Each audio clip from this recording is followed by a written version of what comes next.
ខ្ញុំតែងតែប្រាប់ខ្លួនឯងថាការខិតខំប្រឹងប្រែងគឺអត់ក្បត់យើងទេតាំងពីដំណើរការ Line and Cafe មកបាក់បៀសាហាវហ្មងបើតនេគឺអត់បានហ្មងតនេដឹងតើអីធ្វើឲ្យខ្លួនឯងរវល់អញ្ចឹងហើយមើលឥឡូវនេះរវល់ចិត្តដាច់ឆ្នាំ2025ចូល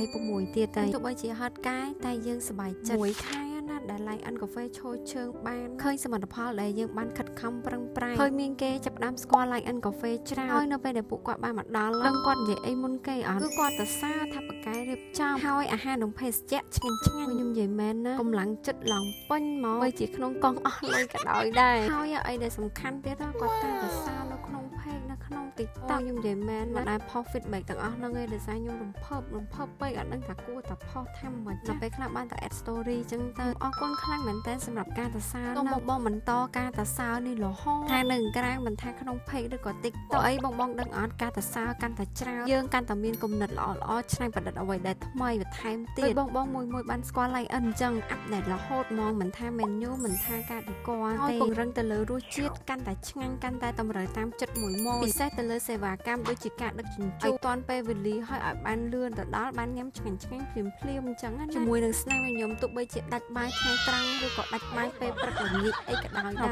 បងដែលអត់ទាន់ស្គាល់ Line and Cafe ទេអាចចូលទៅក្នុង Google Maps សេចពាក្យថា Line and Cafe and Eatery ជួបគ្នានៅ Line and Cafe